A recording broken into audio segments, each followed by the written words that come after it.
سوال پوچھا ہے جی کسی نے، مفتی صاحب جب آپ حدیث بیان کرتے ہیں تو برائے مہربانی حدیث کا حوالہ بھی بتا دیا کریں۔ دیکھو جب میں حدیث بیان کرتا ہوں تو ہم نے جو حدیثیں پڑھی ہوئی ہیں ان کے حافظے کی بیس پر بیان کرتا ہوں۔ اب بیان میں کون سی حدیث کس وقت آئے گی یہ مجھے پہلے سے نہیں پتہ ہوتا کہ میں پہلے سے حوالہ نکال کے رکھوں۔ تو اب جیسے کوئی، یہ تو واضح و نصیحت کی مجلس ہے نا، بیان چل رہا ہے، کوئی حدیث آئی تو مجھے یاد آ گیا کہ اس موضوع پر یہ حدیث ہے، میں نے وہ حدیث بعض دفعہ عربی الفاظ سنا دیتا ہوں اس کے، تو اتنی میری طرف سے گارنٹی ہے کہ وہ حدیث صحیح بھی ہوگی اور حدیث کی مستند کتاب میں بھی موجود ہوگی۔ تو اس لیے میں لوگوں کو کہتا ہوں کہ اگر کبھی کوئی ایسی حدیث، میری تو شادی نہیں ہو رہی بھائی، آپ مجھے کیوں پہنا رہے ہیں یار، میری تو ہوتی رہتی ہے، جزاک اللہ جی۔ چلیں جس کی بھی شادی ہوئی ہم یہی سمجھیں گے کہ ہماری خوشیاں ہیں نا، جو کوئی مسلمان ایک شادی شدہ ہو جائے تو ہمیں بھی خوشی ہوگی نا، جزاک اللہ جی۔ چلو بھائی، تو اللہ تعالیٰ مبارک کرے جی۔ اچھا بھائی، تو جب بھی کوئی ایسا کوئی ہو نا تو وہ حدیث ہوتی ہے اس پہ، اور میں حدیث بتا رہا ہوتا، اس کا نمبر نہیں بتا رہا ہوتا، اس کی وجہ یہ ہے کہ میرا تو واضح و نصیحت کی مجلس ہے، اس میں تو موضوع کے حساب سے حدیثیں آتی رہیں گی۔ تو جب موضوع کے حساب سے حدیثیں آتی رہیں گی تو مجھے پہلے نہیں پتا ہوتا کہ کون، میں تو بیان کرتا ہوں فی البدیہی۔ یہ کیا ہے بھائی؟ اچھا، میرے بیان تو فی البدیہی ہوتے ہیں نا، ہاں جو علمی کلپ میرے ریکارڈ ہوتے ہیں اختلافی مسائل ہوں یا اس پہ، تو اس پہ پھر میں پورے ریفرنس دیتا ہوں، تو وہ آپ دیکھ سکتے ہیں یوٹیوب پہ، پورے اس میں حدیث کے نمبر بھی آ رہے ہوتے ہیں۔ تراویح کے مسئلے پر جو میرا آڈیو بیان ہے اس میں ایک حدیث کا، بلکہ پوری سندیں بھی پڑی ہوئی ہیں، صرف ریفرنس نہیں ہے، پوری سند، راویوں کی پوری تحقیق۔ تو وہ ہے بہت کم اختلافی مسائل پہ، آپ یہ کہہ سکتے ہیں۔ اس کی وجہ بھی ہے کہ اختلافی مسائل کو ہم زیادہ چھیڑتے نہیں ہیں، چھیڑتے اس لیے نہیں ہیں کہ جتنا ان کو چھیڑو نا، یہ ایک مولانا نے بڑی پیاری مثال دی ہے کہ یہ جو آج کل لوگ کہہ رہے ہیں نا فرقواریت ختم کر رہے ہیں، ان کی مثال بالکل ایسے ہے جیسے ایک آدمی کو شکایت پہنچی کسی کی کہ وہ گالیاں بہت دیتا ہے، اس کو بلا کے کسی نے پوچھا یار میں نے تمہارے بارے میں سنا ہے کہ تم گالیاں بہت دیتے ہو، اس نے کہا کس بغیرت نے کہا کہ میں گالیاں دیتا ہوں، کس الو کے پٹھے نے کہا کہ میں گالیاں، پھر جو فحش گالیاں شروع کی، اور پھر کہہ رہا ہے کہ جس بغیرت نے بھی یہ کہا ہے میں گالیاں دیتا ہوں، خدا کی قسم اس الو کے پٹھے نے غلط کہا ہے۔ تو یہ جو آج کل نئے اسکالرز آ رہے ہیں نا فرقواریت ختم کرنے کے لیے، یہ بالکل یہ کام کر رہے ہیں کہ آپ کے ایٹیٹیوڈ سے پتہ چلتا ہے کہ آپ فرقواریت کو کم کرنے کے بجائے اور زیادہ آگ لگا رہے ہیں، اور دعویٰ یہ ہوتا ہے ہم سب کو قرآن حدیث پہ جمع کر رہے ہیں۔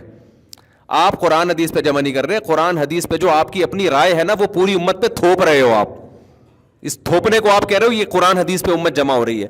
اور بار میں ایک بات کہوں، جس کمبخت کا یوٹیوب پہ مذہبی چینل نہیں چلتا نا وہ مولویوں کو گالیاں دینا شروع کر دیتا ہے، پھر ہٹ ہوتا ہے وہ، یہ مولوی ایسے کرتے ہیں، یہ مولوی ایسے، تو یہ مولوی ایسے، تو یہ مولوی ایسے، تو یہ مولویوں کو نہیں پتا، میں بتاؤں گا آپ کو، تو لوگ کہتے ہیں یار یہ ہے کوئی بندہ آیا ہے مارکیٹ میں۔ یہ منجن بیچنے کا سب سے سستا اور سب سے بہترین طریقہ ہے۔ بھائی سارے مولوی ٹھیک نہیں ہے، ہمیں پہلے ساری دنیا کو پتا ہے، سارے تو کہیں بھی ٹھیک نہیں ہوتے نا، تو یہ کیا بات ہے مولوی ایسے تو مولوی ایسے تو مولوی ایسے۔ ابھی ایک محترم نے ایک کلپ ریکارڈ کروایا ڈراپ شپنگ کے حوالے سے کہ ڈراپ شپنگ اسلام میں جائز ہے، یہ مولویوں نے غلط گائیڈ کیا ہوا ہے۔ حالانکہ مولویوں نے ڈراپ شپنگ کی ساری صورتوں کو حرام قرار نہیں دیا، جو حرام تھی ان کا بھی آلٹرنیٹ بتایا ہے، حالانکہ مولوی کے ذمے آلٹرنیٹ بتانا نہیں ہے، اس لیے بتایا ہے کہ لوگ تجارت کریں۔ بھائی یہ حرام صورت ہے، اس کو یوں کر لو گے تو یہ کیا ہو جائے گی، جائز ہو جائے گی، لیکن وہی بات ہے کلپ چلے گا نہیں جب تک مولویوں کو برا ہوئے۔ تمہیں ڈراپ شپنگ کے خرید و فروخت کے مسائل کا تمہیں کیا پتا؟ دو حدیثیں کوٹ کی ہے، ایک حدیث یہ ہے کہ نبی صلی اللہ علیہ وسلم نے وہ چیز جو آپ کے پاس نہیں ہے، لا تبع ما لیس عندک، اب میں پوری حدیث پڑھ رہا ہوں نا، اب آپ کہیں حدیث کا نمبر کوڈ نہیں کر رہا، تو بھائی میں پوری عربی میں الفاظ آپ کو سنا رہا ہوں، اور میں اس لیے نمبر کوڈ نہیں کر رہا کہ میں پہلے سے یہ موضوع پر بات کرنے کے لیے تیار تھوڑی تھا، یہ تو کسی نے ابھی بات ذہن میں آ گئی تو میں اب بتا رہا ہوں، تو یہ تو زیادہ یعنی ایک علمیت کی بات ہے کہ آپ کو بغیر اطلاع کے ٹاپک دے دیا جائے اور آپ اس پہ حدیثیں پیش کرنا شروع کر دیں۔ تو کوڈ جو حوالہ جو میں نہیں دے رہا نا، اس لیے کہ پہلے سے تھوڑی مجھے، میں ڈاکٹر ذاکر نائک تھوڑی ہوگا میں اتنی ساری حدیثوں کے نمبر یاد کر کے لے کر آؤں میں آپ کے سامنے۔ تو ڈاکٹر صاحب کی اپنی ایک فیلڈ ہے، اس میں وہ ماسٹر ہیں، لیکن ہر آدمی ہر وقت حوالوں کے ساتھ بیٹھا ہوا نہیں ہوتا. ہاں یہ میرا چیلنج ہے کہ یہ حدیث نہ ہو تو پھر آپ بتانا مجھے, آپ گوگل پہ لکھو گے آ جائے گی یہ حدیث. تو آپ صلی اللہ علیہ وسلم نے بیع, اور ڈاکٹر ذاکر نائک سے بھی جب آپ خرید و فروخت کے مسائل کی حدیثیں پوچھیں گے تو عین ممکن ہے ان کو بھی حوالہ یاد نہ ہو, کیونکہ جس فیلڈ میں انہوں نے محنت کی ہے, اس میں زندگی کھپائی ہے, اس میں انہوں نے کمال پیدا کیا ہے. تو میں پھر بھی بتا دوں ان کا حافظہ غیر معمولی ہے. وہ جو ان کی خوبی ہے اس کا انکار, یہ تو چڑھتے سورج کا انکار ہوگا نا. لیکن وہ بھی اسپیسیفک ایک خاص فیلڈ میں, ہر فیلڈ میں کوئی بھی آدمی ماہر نہیں ہوتا کہ ہر چیز میں ہی جناب وہ آگے نکل جائے. تو حدیث میں ایک طرف آتا ہے, خوب سمجھ لیں, ڈراپ شپنگ میں نا بہت غلط گائیڈنس مل رہی ہے لوگوں کو. حدیث میں آتا ہے کہ ان صاحب نے کہا کہ حدیث میں آتا ہے کہ بھئی جو چیز تمہارے پاس نہیں ہے اسے مت بیچو. میں اس کے عربی الفاظ سنا رہا ہوں, لا تبع ما لیس عندک, جو چیز آپ کے پاس نہیں ہے آپ اس کو آگے نہیں بیچ سکتے. ڈراپ شپنگ میں بسا اوقات ایسا ہو رہا ہے کہ ایک چیز آپ نے خریدی نہیں ہے اور آپ بیچ رہے ہیں اس کو.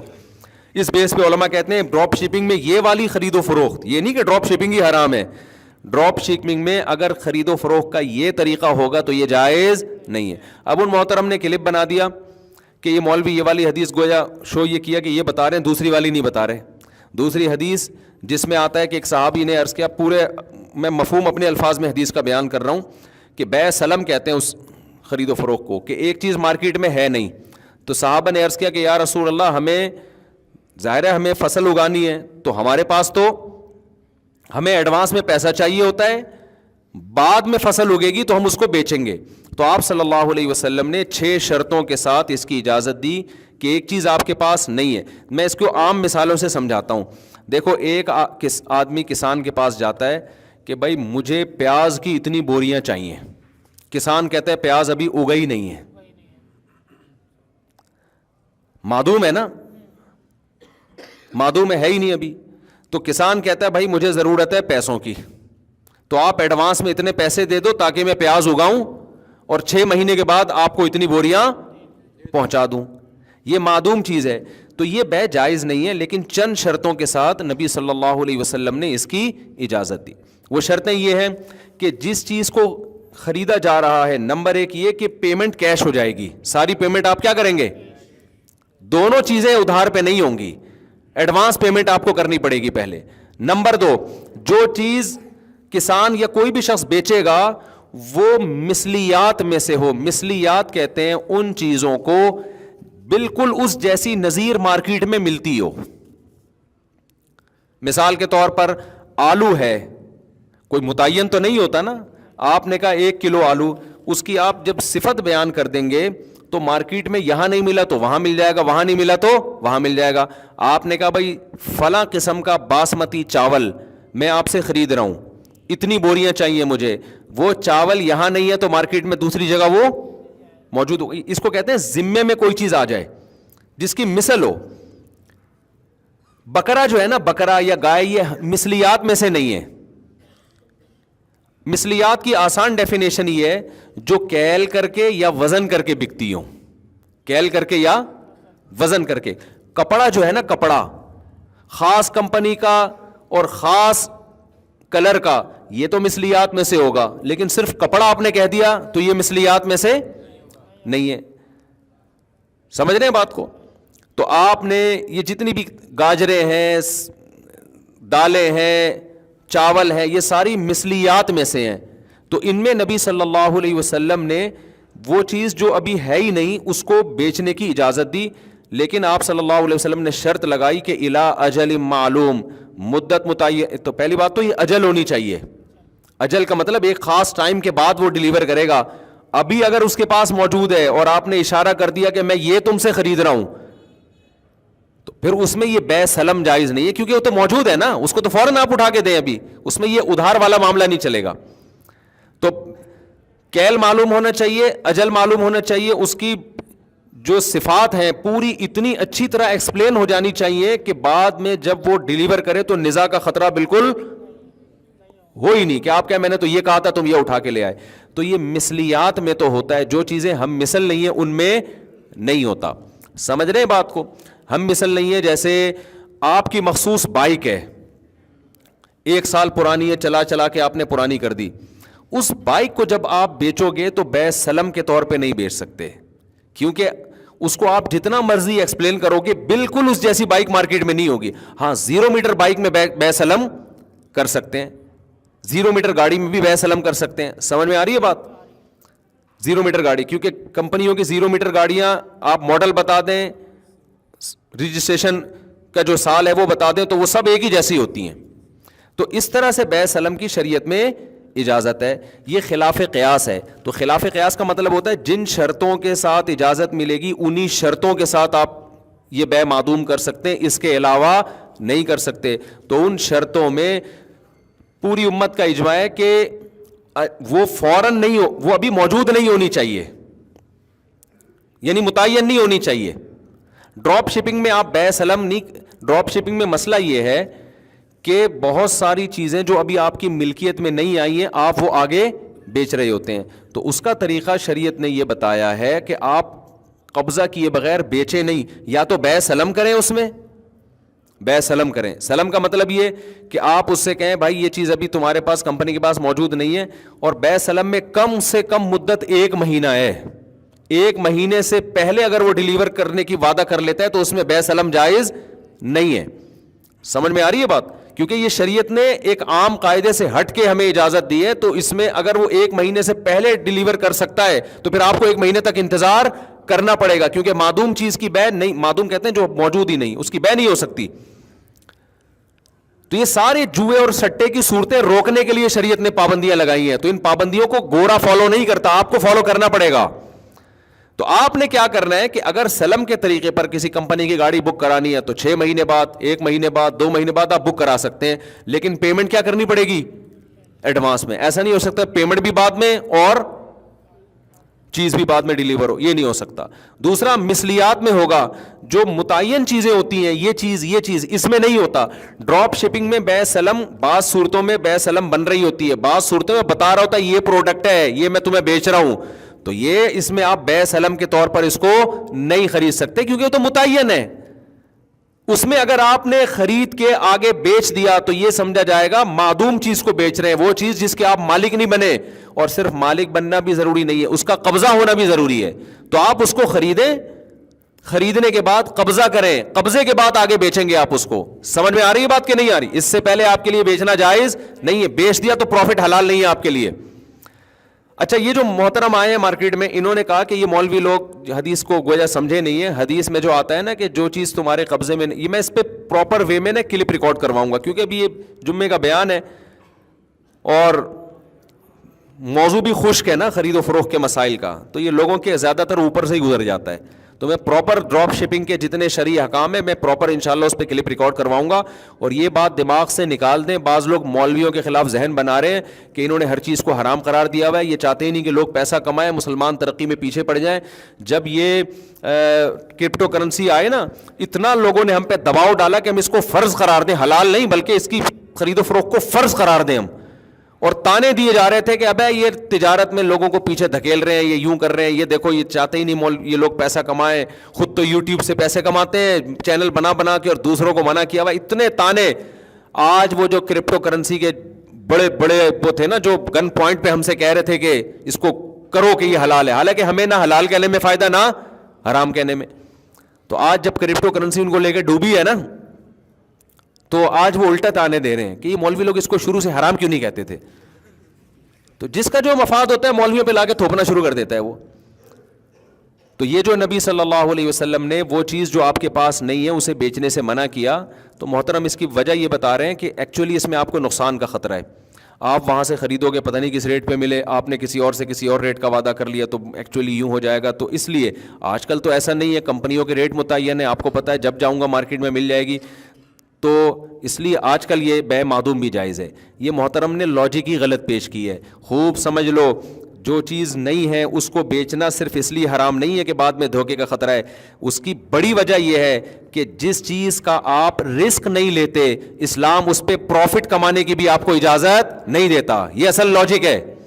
اس لیے کہتے ہیں مسائل علماء سے پوچھا کرو. ہر پاگل سے پاگل نہ, جو حکیم نہیں ہے وہ حکیم بنا ہوا ہے, جو ڈاکٹر نہیں ہے وہ ڈاکٹر بنا ہوا ہے, جو مفتی نہیں ہے مفتی بنا ہوا ہے. الخراج بالضمان, یہ اسلام کا متفقن علیہ اصول قرآن و سنت سے ثابت ہے دیکھو پروفٹ کی دو قسمیں ہیں. اب یہ بات چل پڑی ہے تو ادھورا کلپ بنائیں گے, لوگ غلط گائیڈ کریں گے. جلدی سے بہت آسان کر کے سمجھاؤں گا. یہ ساری زندگی آپ کو خرید و فروخت کا یہ مسئلہ ہے نا, خرید و فروخت میں فائدہ پہنچائے گا. جب بھی آپ پیسہ کماتے ہیں تو دو طرح سے کماتے ہیں, یا تو کوئی عمل کر کے, کسی عمل کی اجرت مل رہی ہوتی ہے آپ کو, یا آپ اپنی کوئی چیز ہوتی ہے اس پہ پروفٹ لیتے ہیں. ٹماٹر کی مثال ہم دیتے ہیں, بہترین چیز ہے ٹماٹر, نام لینے میں بھی اچھا لگتا ہے. خربوزہ زیادہ اچھا, خربوزہ. آپ نے خربوزہ اٹھایا, یہ کس کا خربوزہ ہے؟ آپ کا خربوزہ خریدا آپ نے, 50 روپے کا خربوزہ آپ نے اٹھایا. اب آپ یہ خربوزہ بیچ کے 60 روپے میں بیچ رہے ہو, تو اس خربوزے پہ 10 روپے کما رہے ہو, عمل پہ نہیں, خربوزے پہ کما رہے ہو, اپنی چیز پہ. بیچنے کا عمل تو ہے, لیکن اس بیچنے کے عمل کے الگ سے کوئی پیسے نہیں مل رہے. آپ کو پیسے کس سے مل رہے ہیں؟ خریدنے والا جو پیسے دے رہا ہے اس پروسیس کے پیسے نہیں دے رہا, خربوزے پہ 10 روپے آپ کو زیادہ دے رہا ہے. یہ ہے اس چیز کا پروفٹ. اور نفع کی دوسری قسم ہوتی ہے عمل کا پروفٹ. خربوزہ وسیم کا, خریدنے والا ستار. آپ نے دونوں کے درمیان خرید و فروخت کا عمل کروایا, یا آپ نے وسیم کا خربوزہ قبضہ لیا اور آپ نے کہا وسیم بھائی میں تمہارا خربوزہ مارکیٹ میں بکواتا ہوں, مجھے 10 روپے دے دینا اس کے. آپ مارکیٹ میں لے جا کے آپ نے یہ غفار بھائی کو پہنا دیا, کیونکہ ہمارے ہاں, یہ ناروے سے ہیں, ان کو نہیں پتا, ہمارے ہاں چیزیں بیچی نہیں جاتی, ہمارے ہاں پہنائی جاتی ہے. اس پہنانے کا کمیشن ملتا ہے کہ تو نے کتنے میں پہنایا. اب یہ پہنایا بڑی مزے کی اصطلاح, یہ جس کو جو پہناتا ہے اس کو ہی پتا ہے, ڈکشنری میں نہیں ملے گا آپ کو یہ. اب یہ خربوزہ آپ کا تھا نہیں, تو آپ نے 10 روپے کمائے کیسے اس پہ؟ حلال ہو سکتے ہیں؟ نہیں. حلال یہاں پر اس لیے ہے کہ آپ نے یہ پہنانے کا جو عمل ہے نا, اس عمل کے پیسے ملے ہیں آپ کو. سمجھ میں آ رہی ہے؟ یہ خرید و فروخت کے نا ایک بہت ضابطہ ہے, یہ تاجر لوگ اس کو کھوپڑی میں اچھی طرح سے بٹھا لیں, یہ بہت فائدہ دے گا انشاءاللہ. ایک ہوتی ہے عمل کی اجرت, ایک ہوتا ہے اس چیز کی کا نفع جو آپ کی ہے. تو عمل کی اجرت تو اس میں ایک شرط ہے کہ عمل جائز ہو اور اجرت متعین ہو. آئی بات سمجھ میں؟ عمل جائز ہو اور اجرت بولو متعین. یہ دو طرح سے جائز ہے. ایک تیسری طریقے سے بھی جائز ہے یہ کہ جس کو مزاربت کہتے ہیں. آپ نے اپنی پیسہ دیا کسی کو 10 لاکھ روپے, یہ 10 لاکھ سے بھائی تو بزنس کر, پیسہ آپ کا ہے, عمل کس کا ہے؟ عمل اس کا ہے. تو اجرت متعین نہیں کی آپ نے, بلکہ آپ نے کہا تجھے عمل کے پیسے ملیں گے, لیکن کتنے, جتنا پروفٹ ہوگا نا اس میں سے اتنے % تیرا, اتنے % میرا. یہاں بھی اجرت متعین نہیں ہے, لیکن اسلام نے اس کی بھی اجازت دی ہے, لیکن یہ بھی عمل کی اجرت ہے. سمجھتے ہو؟ جس نے پیسہ انویسٹ کیا اس کو عمل کی اجرت نہیں مل رہی, اس کو اس کی چیزوں کی اجرت مل رہی ہے. لیکن جو محنت کر رہا ہے اس کو اجرت چیزوں کی نہیں مل رہی, اس کو کس کی مل رہی ہے؟ عمل کی مل رہی ہے. آئی بات سمجھ میں؟ اب عمل کی اجرت میں تو کوئی رسک نہیں ہے آپ کا, کیونکہ آپ کا کچھ لگا ہی نہیں ہے, تو رسک کہاں سے ہو گیا؟ سارا رسک انویسٹر کا ہوتا ہے, لاس کس کا ہوتا ہے؟ انویسٹر کا. تو جب عمل کی اجرت لیتے ہیں تو اس میں جو رسک ہوتا ہے نا, صرف اتنا ہوتا ہے کہ عمل ضائع ہو جائے گا آپ کا. مثال کے طور پر آپ خربوزہ لے کے گئے مارکیٹ میں, بہت سے لوگوں کو پہنانے کی کوشش کی, لیکن ان کو کوئی پہلے کیلے پہنا چکا تھا, اب ان کو خربوزے کی ضرورت ہے ہی نہیں, یا آپ سے اچھا خربوزہ کوئی ان کو پہلے پہنا چکا تھا. آپ کا سارا دن ضائع ہو گیا. آپ نے آ کے وسیم بھائی کو خربوزہ پکڑایا, بولا اپنا خربوزہ پکڑ میری بلا سے. تو رسک آپ کا یہ ہے کہ آپ کو پروفٹ بھی نہیں ملا, لیکن آپ کی محنت کیا ہو گئی؟ ضائع. یہ رسک. لیکن جہاں چیز آئے گی نا, ایسٹ آئیں گے یا پیسہ آئے گا, اس پہ جب آپ پروفٹ کماؤ گے تو شریعت کہتی ہے اس پیسے کا رسک آپ کو لینا پڑے گا. عمل تو آپ کر نہیں رہے, رسک لینا پڑے گا. زمان کا کیا مطلب؟ اس کنڈیشن میں یہ پیسہ ایک دفعہ آئے یا یہ چیز آئے کہ ضائع ہو تو آپ کا نقصان سمجھا جائے. اب میں اس کو ذرا مثال سے سمجھاتا ہوں. مثال کے طور پر ان کے پاس خربوزے کی ایک پیٹی پڑی ہوئی ہے. میں عمل کی اجرت نہیں لے رہا کہ ان کا خربوزہ کسی کو پہناؤں, میں چاہتا ہوں اس خربوزے کو سے جو پروفٹ ہو نا, تو اس خربوزے پہ میں اتنا پروفٹ کماؤں.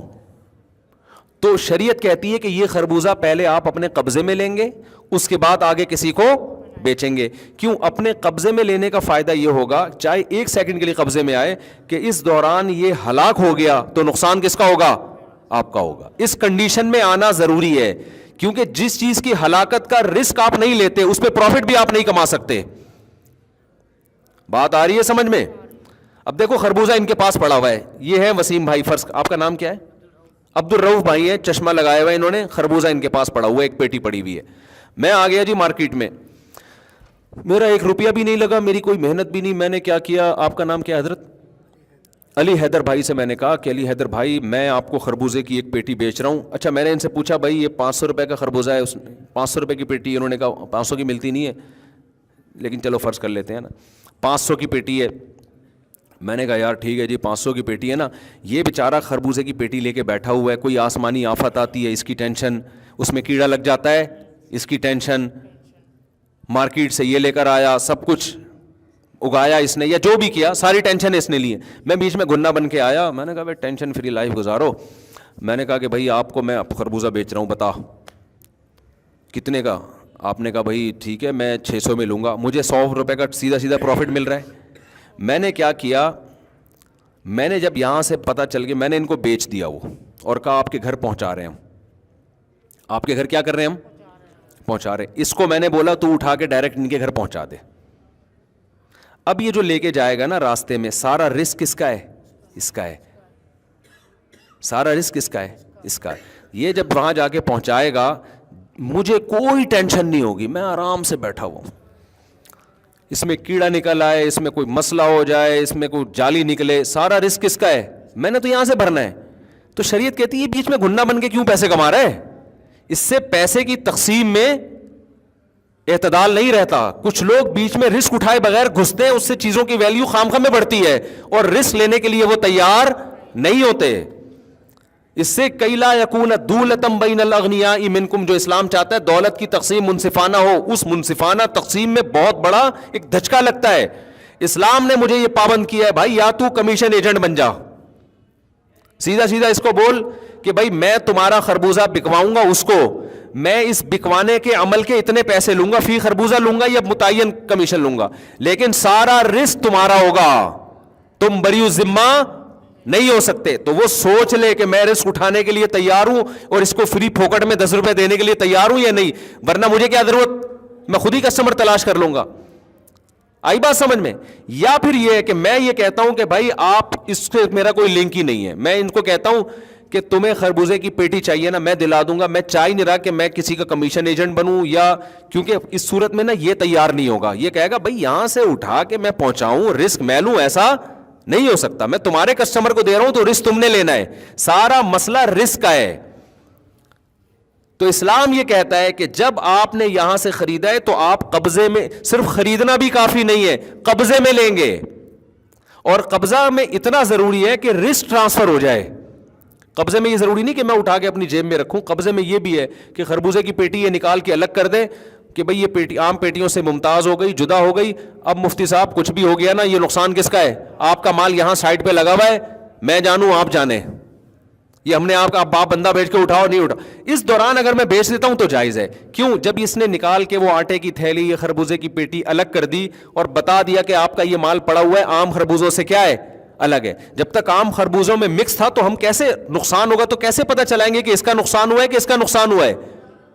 رسک کا پتہ کیسے چلے گا؟ تو جب ہم نے خربوزے کی پیٹی یا آٹے کی بوری الگ کر دی تو اور بتا دیا بھائی یہ آپ کی آٹے کی بوری پڑی ہے, چاہے اس کی ویڈیو بنا کے بھیج دیں, تصویر بھیج دیں, یا ویسے بتا دیں بھائی یہ آپ کا آٹا ہے, اب ہم اس سے کیا ہیں, بری سے, یہ متعین آٹا ہے, یہ ہم نے سارے آٹوں کی تھیلیوں سے الگ کر دیا ہے, اب یہ میرے رسک میں آ گیا.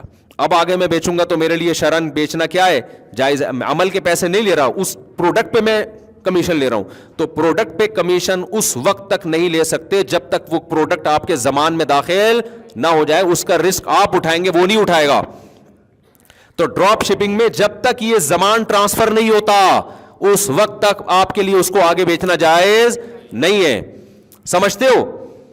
ہاں, تدبیر یہ ہے کہ آپ خریدو نہیں نا, خریدنے کا وعدہ کرو, بیچو نہیں, بیچنے کا وعدہ کرو, یہ جائز ہو جائے گا. پھر مثال کے طور پر عبد الرؤف سے میں نے خربوزے کی پیٹی اٹھائی, میں نے کہا بھائی میں اٹھاؤں گا, ابھی اٹھا نہیں رہا, وعدہ ہے, ابھی میں نے خریدی نہیں ہے.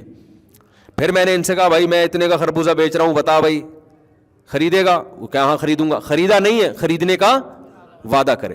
تو صرف وعدہ, اس وعدے کی بیس پہ میں اس کو کہتا ہوں یار یہ اٹھا کے اس کے گھر دے آ, یہ اٹھا کے گھر دے آئے, پھر ان کے پاس رکھا ہوا ہے. تو میں ان سے کہتا ہوں یہ آپ ابھی میری یہ والی بے مکمل نہیں ہوئی ہے, کیونکہ ابھی میرے قبضے میں چیز نہیں آئی ہے. میں ان سے کہتا ہوں یار وہ فلاں کا خربوزے کی پیٹی آ رہی ہے, میری طرف سے قبضہ کر لو آپ میرے وکیل بن کے. اس نے قبضہ کر لیا تو اب مالک کون بن گیا؟ میں بن گیا, اور میرے قبضے میں بھی آ گئی, کیونکہ وکیل کا قبضہ موکل کا قبضہ ہوتا ہے. پھر میں اس کو دوبارہ فون کروں گا, بھائی بتا یہ چیز تجھے پسند آ رہی ہے یہ میری, ابھی نقصان ہوگا کس کا ہوگا؟ اس کے ہاتھ میں. نقصان ہوگا تو کس کا ہوگا؟ میرا. میں بولوں گا یہ چیز ابھی میری ہے, تجھے میں نے اپنا وکیل بنایا تو اس پہ قبضہ کر, اب بتا یہ پسند آ رہی ہے کہ نہیں آ رہی. اگر وہ کہے نہیں پسند آ رہی تو یہ گلے کس کے پڑے گی؟ لوگ اس گھننے پن میں نا کہ ہم رسک کوئی نہ لیں, نقصان کا ذرا بھی ہمیں نہ ہو, بیٹھ کے نوٹ چھاپنے کی ہم کیا بن جائیں؟ مشین بن جائیں. پھر وہ آتے ہیں مولویوں نے پابندیاں لگائی ہوئی. مولوی کو کیا ہو رہا ہے تیرا خربوزہ بکے یا نہ بکے؟ بھائی یہ اسلام کی پابندیاں ہیں, یہ گورے کے پاس نہیں ہے, تبھی وہاں دولت کی تقسیم منصفانہ نہیں ہے, انتہائی غیر منصفانہ ہے.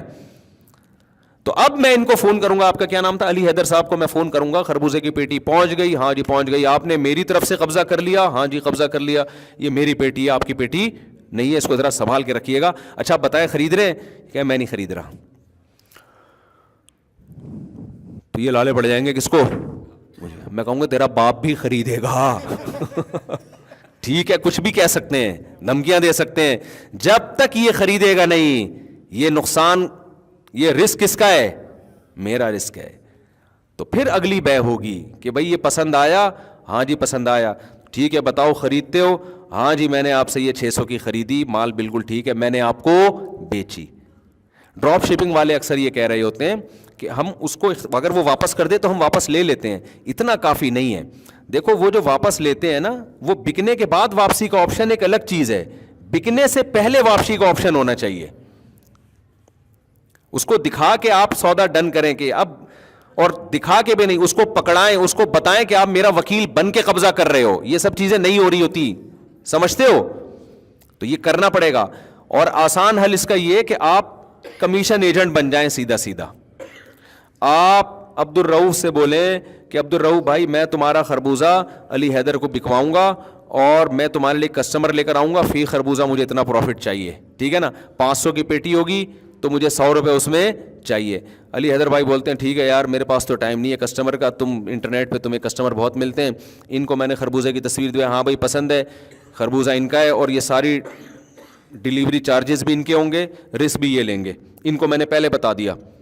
تو پھر سیدھا سیدھا یہ پہنچائیں تو ہم پھر عمل کی اجرت لے رہے ہیں, خربوزے کی اجرت نہیں لے رہے. یہ آسان طریقہ ہے, یا تو خریدنے کا بیچنے کا وعدہ کریں یا عمل پہ کمیشن لیں, تو کمیشن ایجنٹ بن کے. لیکن کمیشن ایجنٹ بننے میں سارا رسک بیچنے والے کا رہے گا. ڈراپ شپنگ میں بیچنے والا رسک نہیں لے رہا ہوتا, وہ کہتا ہے آپ جہاں کہو گے پہنچائیں گے. ٹھیک ہے نا, آپ کا بندہ جہاں سے اٹھا لے تو وہ رسک کس کا ہوگا؟ آپ کا ہوگا, ہمارا نہیں ہوگا.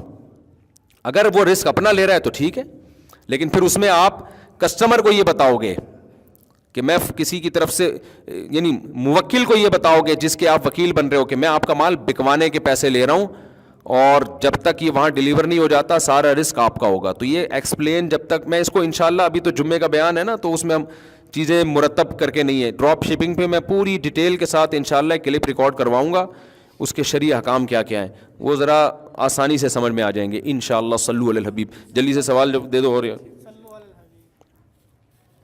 تو میرا ابھی تو ڈراپ شپنگ مقصد نہیں تھا, ابھی تو یہ تھا کہ لوگوں نے نا اپنی بزنس ہے, تو جو جس کے مولوی خلاف اس کو لگے کہ یہ مولانا کے فتوے کی وجہ سے میری تجارت کو نقصان ہو, تو مولویوں کو برا بھلا کہنا شروع کر دیتا ہے. وہ ایک گولڈن کی کے نام سے آیا تھا کہ 5 آدمیوں کو یہ پروڈکٹ بیچو, وہ آگے جتنے 5 کو بیچیں گے فری میں آپ کو کمیشن ملے گا. علماء نے اس کے خلاف آواز اٹھائی, یہ جائز نہیں ہے. اس وقت بھی لوگوں نے مولویوں کا, بہن مولویوں کے چکروں میں نہ پڑو.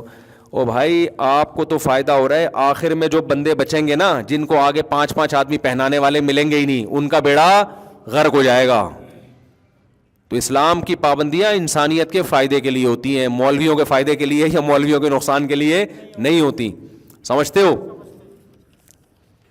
جو آپ حدیث بیان کرتے ہیں برائے میرا حدیث وہی جلدی عرض ہے کہ کوئٹہ شہر میں پل کے نیچے مسجد تعمیر کی گئی ہے، جبکہ شرعاً مسجد معلیٰ تک ہے.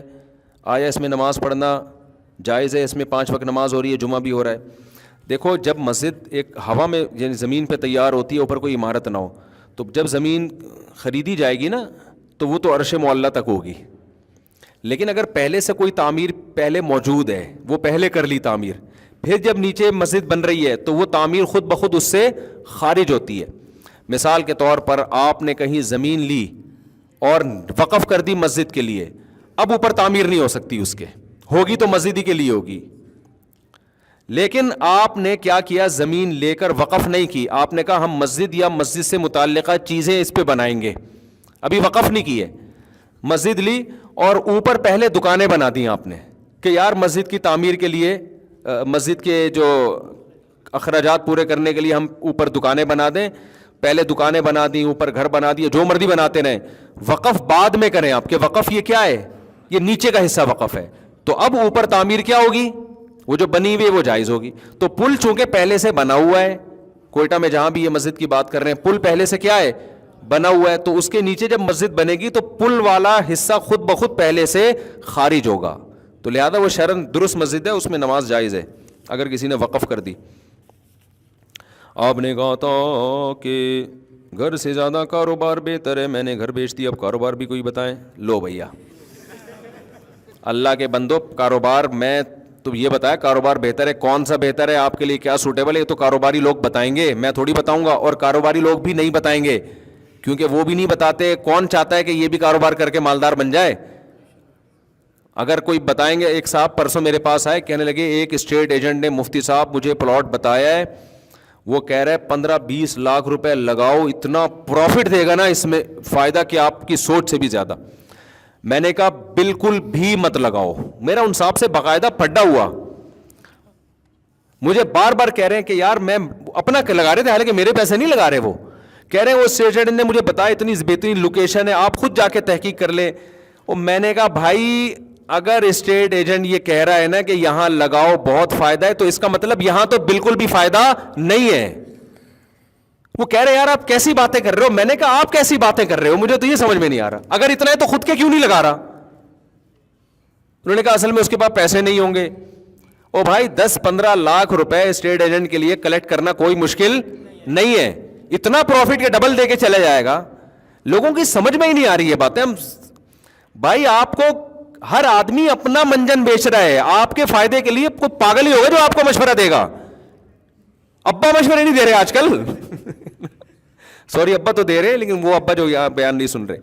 ہر آدمی چاہتا ہے یار اگر کوئی پروفیٹیبل جگہ ہے تو میں لگاؤں نا اپنا، وہ آپ کو کیوں. اور اسٹیٹ ایجنٹ تو وہ تو ویسے ہی یعنی سوکن اگر سوکن کو مشورہ دے رہی ہے کہ آپ یہ میک اپ لگاؤ تو زیادہ اچھی لگو گی، یہ تو یہ ہو گیا نا.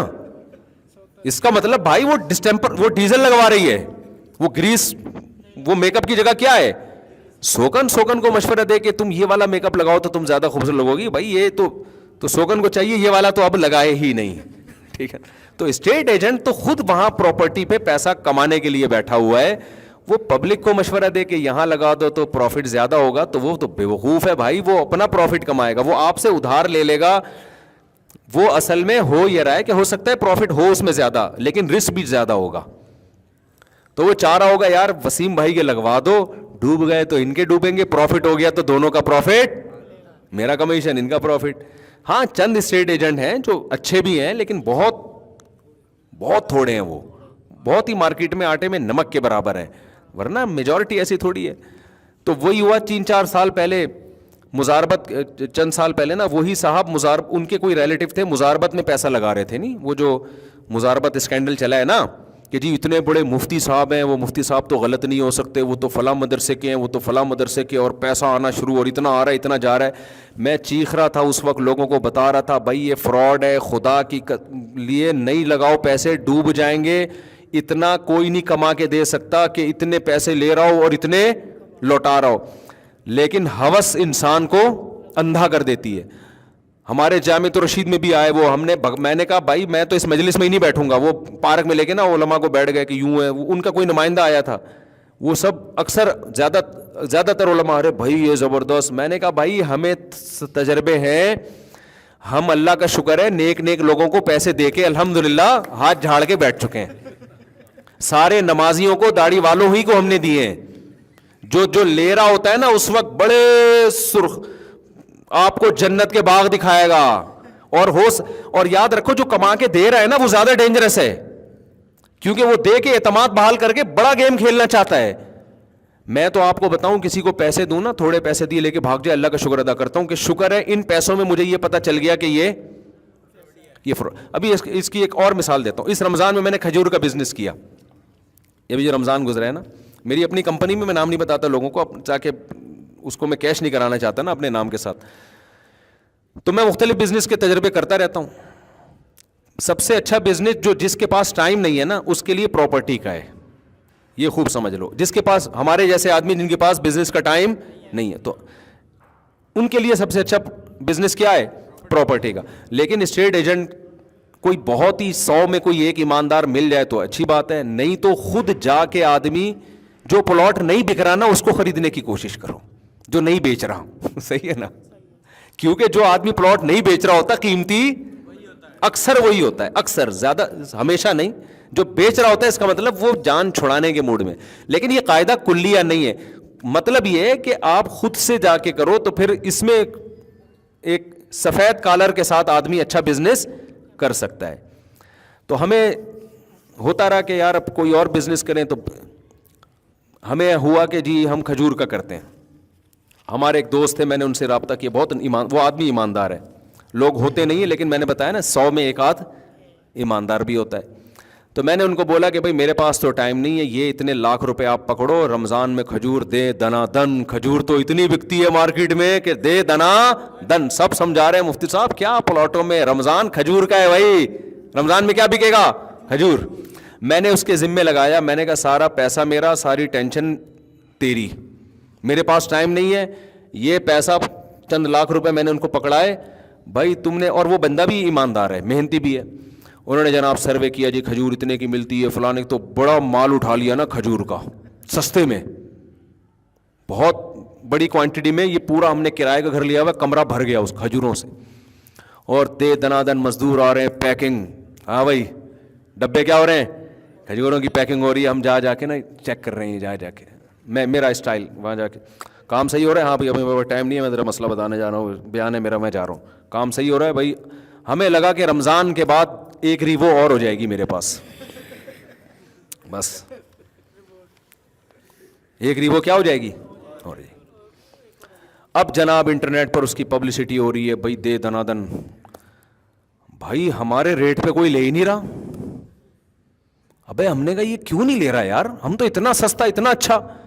پتا چلا جی جو کھجور کے انویسٹر ہیں کروڑوں روپے کے سال پہلے کنٹینر خرید چکے ہیں, وہ اس سے آدھے ریٹ پہ خرید چکے ہیں. نہیں آئی بات سمجھ میں؟ آپ لاکھوں انویسٹ کر رہے ہو, لوگوں نے کروڑوں انویسٹ کیے ہوئے ہیں. وہ جو ہے نا لیاری میں مدینہ مارکیٹ, جہاں کھجور کی بہت بڑی مارکیٹ ہے, وہ لوگ 1-1 کروڑ روپے کے ایک سال پہلے 2-2 کروڑ کے کنٹینر لے چکے ہیں, فریز کر چکے ہیں, وہ آدھے ریٹ پہ لے چکے ہیں. آپ 2 مہینے پہلے اتنے لاکھ روپے لگا کے سمجھ رہے ہو ہمارے ریٹ پہ. نتیجہ یہ نکلا کہ ایک صاحب میرے گھر ایک دن آئے, مفتی صاحب آپ کو میں کھجور گفٹ کرنا چاہتا ہوں. میں نے کہا جی, میرا ہی ڈبہ میری کمپنی کا نام, ادھر سے خرید کے. ان کو خیال ہوا یار مفتی صاحب کے پاس جا رہا ہوں, کوئی تو گفٹ دو نا. ہماری ہی کھجور خرید کے ہمیں ہی پہنا دی. سمجھ میں آ رہی ہے بات؟ تو اس میں ہمیں لاس ہوا, زیادہ لاس نہیں ہوا. ہم نے کہا یار بس اس کو نکالو کسی, کیونکہ کھجور ایسی چیز ہے زیادہ عرصہ رکھ بھی نہیں سکتے. میں نے ان کو بولا بھائی مجھے, اچھا میں جب کسی پہ اعتماد کرتا ہوں نا پھر میں اس کو تنگ نہیں کرتا, کیونکہ میں نے تو اس لیے اس پہ اعتماد کیا کہ میں اپنے کاموں میں لگا رہوں نا. تو وہ مجھے بتاتے رہے بھائی یہ ہو رہا ہے فلانا ہو رہا ہے. بالآخر میں نے کہا بھائی ہماری بلا سے 50,000 کا لاس ہوا ہمیں, اس میں فائدہ بالکل بھی نہیں ہوا, تھوڑا سا لاس ہوا. کتنا؟ 50,000. مجھے اللہ کی قسم بہت خوشی ہوئی.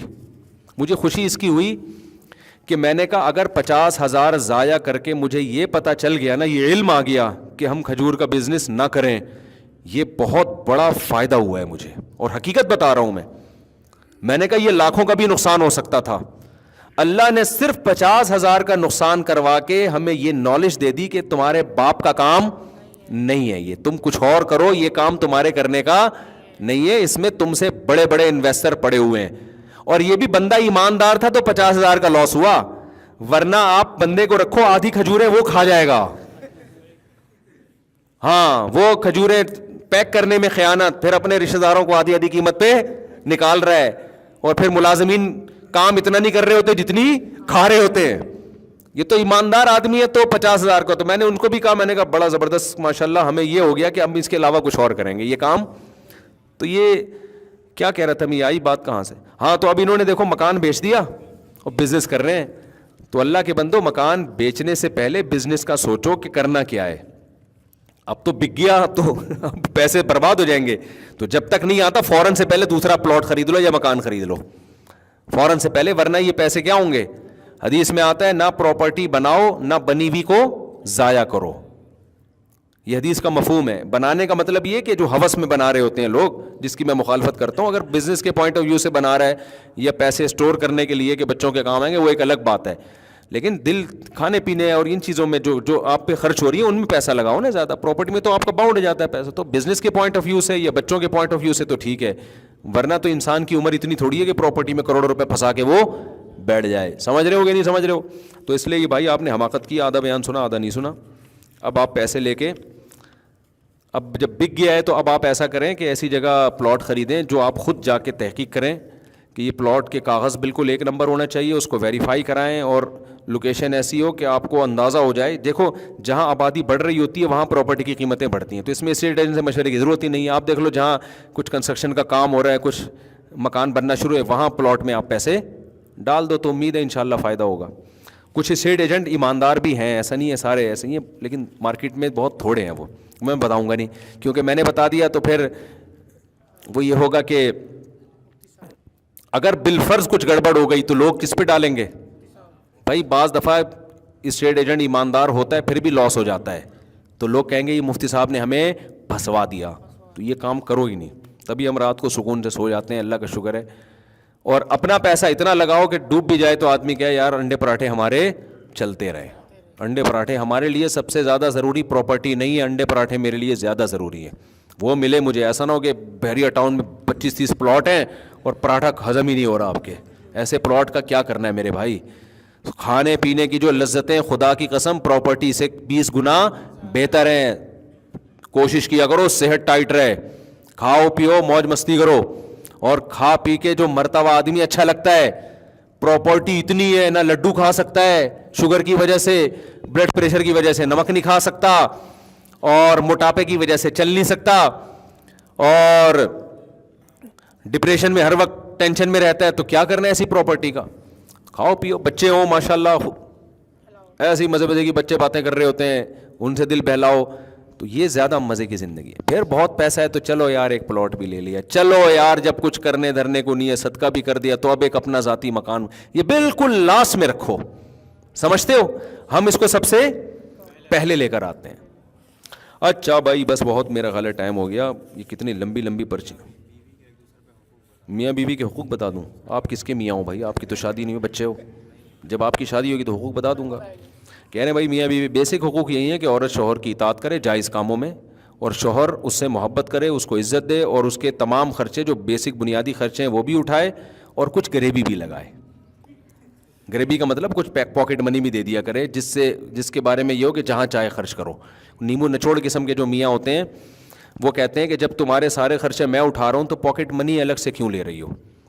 بھائی ہر انسان, جب بیوی جاب نہیں کر رہی ہے, خوشی کی بات ہے, آپ کی بیوی جاب نہیں کر رہی, آپ پہ ڈیپینڈ کرتی ہے, یہ اچھی بات ہے, یہ عیب کی بات نہیں ہے. لوگ اس کو عیب سمجھتے ہیں. ہاؤس وائف ہونا یہ عورت کی خوبی ہے. تو جب وہ جاب نہیں کر رہی, اس کا مطلب گھر کو مکمل سنبھال رہی ہے, تو پھر آپ اس کو کچھ اتنی رقم ضرور دیا کرو جس دے کے بھول جاؤ کہ اب یہ تمہاری مرضی ہے. ہر انسان چاہتا ہے جیب میں کچھ پان گٹکے کے پیسے رہیں, یہ آج کل کی ایک سوسائٹی کی ضرورت ہے یہ. تو ایسے نیمو نچوڑ قسم کے میاں مارکیٹ میں آ گئے ہیں, کہہ رہے ہیں جب میں گوشت بھی میں لے کر آتا ہوں, انڈے بھی میں لے آتا ہوں, اور سبزی سب کچھ لا رہا ہوں, تو تمہیں الگ سے پیسوں کی ضرورت کیا ہے. بھائی یہ ہر انسان کو ہوتی ہے, آج کل سوسائٹی کی یہ نیڈ ہے. ہاں بہت ہی کوئی غریب آدمی ہے نہیں دے سکتا تو اپنی حیثیت کے مطابق دے دے.